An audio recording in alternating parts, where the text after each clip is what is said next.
हम नफ्स बन गया और फिर वो कहानी साढ़े सामने आ गई।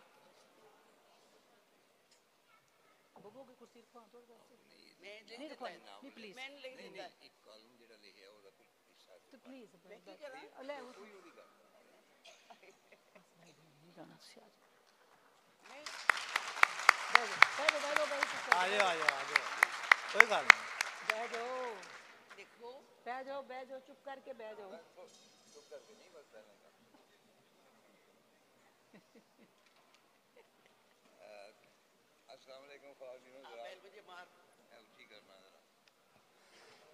किश्वर नाई आए ने और इन्हां दे नाल जिस किस्म दे भी तेरे तल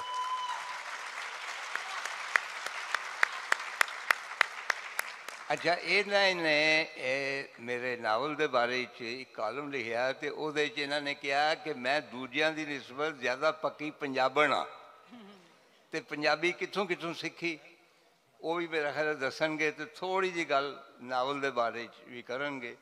मैं उन्होंने दरखास्त करना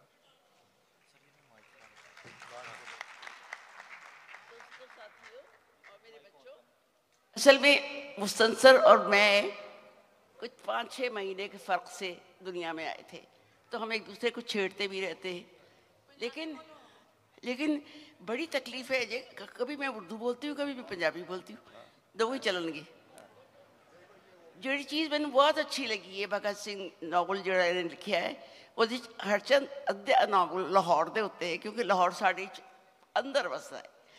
लेकिन भगत सिंह के नावल की खूबी है जे कि असी अपने पुराने जंगजू लोगों को भुला दिता है।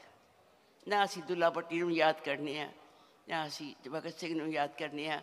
और फिर बहुत ही बड़ी गल असी ये की है कि सारे इंटलैक्चुअल्स को, सारे अदब को, सारी तारीख को दो चीज़ा इंज वंड दिता जो दो ही नफ़ी है।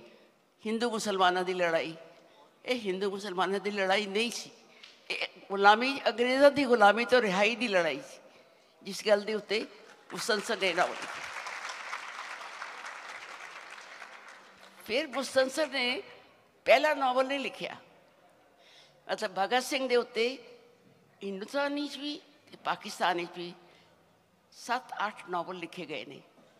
पर ए क्यों मुख्तलिफ है?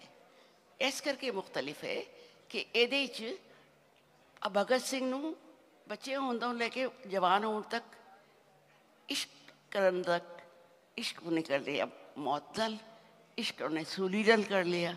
और यह जड़ा इश्क है उन्होंने तुसी सारे याद करने वास्ते इत्थे बैठे। चलो बस बाकी इंटलैक्चुअल बाकी बातें ये वाह वाह वाह, बहुत बहुत सोहणियां गल्लां तुसीं कीतियां।